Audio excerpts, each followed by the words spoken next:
Right. Well, I'm joined. It's my great pleasure as a fan of the 60s era of the show, and I can now see a lot more of it thanks to the person that's joining me. So, welcome, Phil Morris. Thank you, Toby Hadoke. Well, thank you. No stone had been unturned, we were told. The paper trails had been exhausted. The foreign archives had been asked, and they'd come back and said there was no more Doctor Who out there. And then out you go, and you find plenty more Doctor Who, some of which is now out, well, all of which is now out on DVD. So, what made you go further than anybody had, or not be put off by the fact that we thought everything that was going to come back? I think I kind of thought I could go further than anybody's ever done before. Basically, I looked at what had been done before, and I thought, I don't want to be immodest about this. I thought it wasn't enough.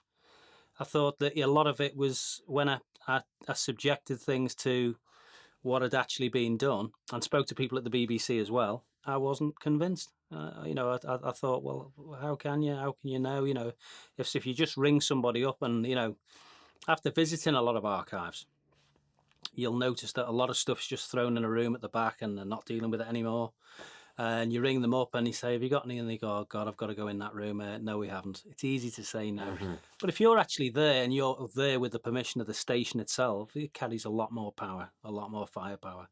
So I am somebody that does not give up. I am somebody that absolutely takes the bones to pieces and sees how it works. And, I've put so many hours and days into the whole thing that Tia does. That if there are anything missing around the world, at some point it'll appear. You're going to find it. Yes, I don't want to be immodest about that because I look at things not from one angle but from many. I speak to many people, not just one, which gives me a more of a, let's say, a three-dimensional look at the issue that's happened, and it's not straightforward. It's not straightforward. It's not a case of, well, that happened. Well, actually, it didn't. There were a lot of things along the way that have happened, and the way things have moved. So the picture's very, very different. And when you speak to people actually on the ground, you get a feel of things. It's. I find it's the best way of dealing with these things. You go on the internet, you'll hear rumours and all the rest of it, and I'm over in some foreign archive somewhere, and you do see things, and you think, what a load of nonsense. Yeah. And you're looking at things, well, actually, and you'd love to say to me, which obviously I'm going to tell my story at some point, and believe me, that's going to blow some doors off. Because it's fascinating, and I've loved every minute of it. It's been the most fascinating journey I've ever been on. I've pushed things to the limit. I really, really have put. People have said, "Don't go there, don't go there," and I've gone, "Well, I'm going to go there." Obviously, I'll find a window, I'll find someone I can stay with, but I'm going to go there. So it's I've pushed things to the limit. It's because I truly believe in not just Doctor Who, but any program piece of our cultural heritage that we haven't got. We should have it. It should be there. It should be available. It's British culture. It's what things were founded on, and it really irks me to think that when I began this, I always thought somebody should be doing this. Somebody should be doing it. It was like a little voice. Somebody should be doing this. Somebody should be doing this. And in the end, this voice turned around and said, "Well, why don't you do it like that?" And it was kind of one of those moments at night where you go to bed, and just before that part, you're dropping off. This little voice said, "You should be doing." I thought, "Oh, I better get up, make a cup of tea, and have a think about this." And that's where it really kicked in. And I'm glad I did. I really am glad I did. And we've made some of the things we've done. When I look back, I mean, I can be quite immodest about things. People say to me, "Yeah, but do you realise what you've just done?" I said, "Yeah, but what I've done, I've fixed that." And he said, No, but okay, yeah, okay, but I never really think about that. I'm always thinking what's in front of me and what's ahead. Because you're in it, actually. Well, basically, you don't. It's only when you tell people, and somebody's sort of more or less pouring a drink down when you're telling them some of the stories that the things that have happened and things that you've done, and some of the crazy things we've done. We did a few months ago. I was telling at the Starburst convention that we basically went out in the desert, in the middle of the night and dug a desert up just because we knew that some things had been buried out in the desert. And, we managed to bring a few things up, which were just going through at the moment. But it was, crazy things like that. No one else would ever think about it. They'd just go, okay, it's gone. well, actually, no, it hasn't. How do you dispose of things? And it's going through everything all the way. And So you literally dug for buried treasure, and I'm always digging for buried treasure. There literally was, yeah. When you say, sometimes you can look for things and you won't find anything. Don't be disheartened by it. Yeah, you've tried. You can cross that one off. Now, what's the next one? Let's go again.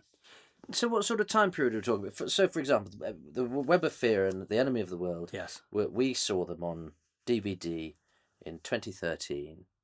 How long had your build up to that period been in terms of when we finally saw them? You must have been beavering away behind the scenes from your first inkling that they might have been where they were, or did you not know, but you thought something might be there, and you were quite surprised to see them? Well, we knew the station that had bought those programs, which was RKTV Kaduna.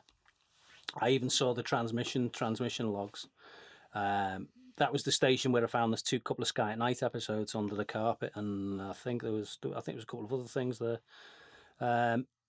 And they just said, "Oh, we got rid of everything." I said, "What do you mean you got rid of everything?" They said, "Well, it's basically got taken out in the bush."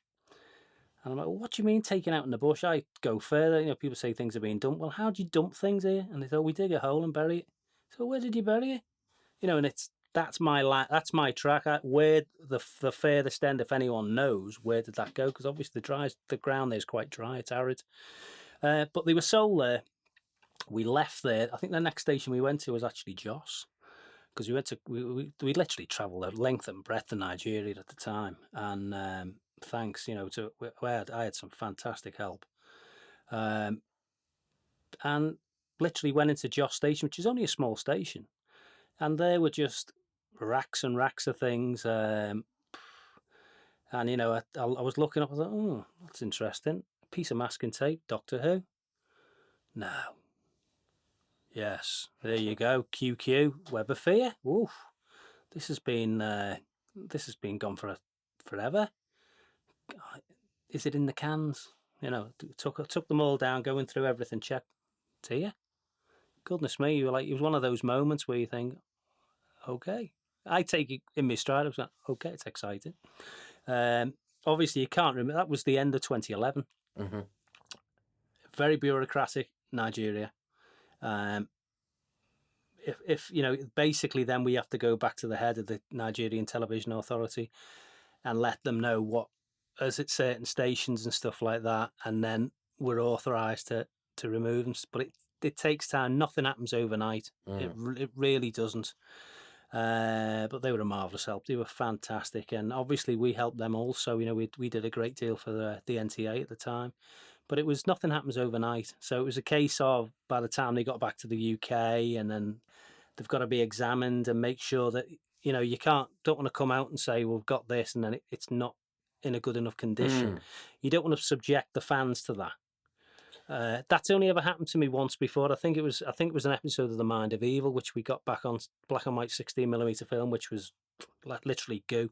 Didn't matter. It exists anyway, and we've got good copies of it, so that's fine. But you've got to be mindful of it. Well, my worry would be, this whole thing is out of my sphere of reference in terms of what I do. But I think my nightmare would be, you find the Web of Fear on a shelf, and then you've got to play it. You can't go, oh my God, this is amazing. But and this is worth something to us. I think that's the worst thing you can do. I'll be honest with you, and I've heard other people go, this is worth that, that's worth that. It's worth it to a Doctor Who fan. Mm-hmm. But you've got to remember, Doctor Who was last shown in these countries 30, 40 years ago, probably. I think we got a load of there's a lot of Tom Baker episodes we got back as well from Nigeria on Umatic, which are from around about 1975, 76, and that was probably the last time these programs were shown. Probably not far after the Web of Fear got its screening. So it's nothing to them. It's just a kind of film on the shelf that's been there for 30 odd years. It's got a thick layer of dust on it. I mean, the place was literally covered in dust. So no, it's only when, that's why I say to some fans sometimes, people say, oh, we need to ring these stations and tell them what this is. It's the worst thing you can do, especially in a third world country where they're looking, because obviously that's what happened with the Web of Fear episode 3. Someone was bribed. And the episode left, which obviously is something we're working on, which we're pretty close to now. But That's the worst thing you can do. What I want these things in the hands of the many, not the few. When these things come out on DVD, it was everyone had a shared experience again, and it was brand new old Doctor Who. That's not a bad thing. It's great. It's a shared experience. What's the point in hiding this under the cupboard somewhere or hiding it? There's no point. Get it out there. Those episodes were most at risk where they were sat on the shelf, where they were the only copies. Guess what? They're not the only copies anymore because I think every fan's got a copy. And that's the way it should be. And any member of the general public can get a copy. And that's how it should be. It's great. I think it's fantastic.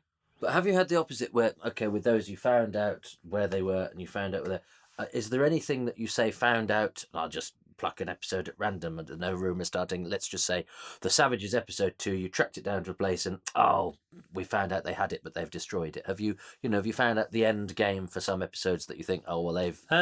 If you go to somewhere like Sierra Leone, people always thought that Sierra Leone had... there was a fire there. They had the story with Sierra Leone. I was there. I worked quite closely with the head of their station. Their archive had been destroyed, and the story is that it was destroyed by the head of the rebel group because he thought that they'd had some film of him, which would then go to the UN, and he'd be tried for war crimes. So he decided to shoot a mortar shell at which was a big metal shed, the archive, burnt it to the ground.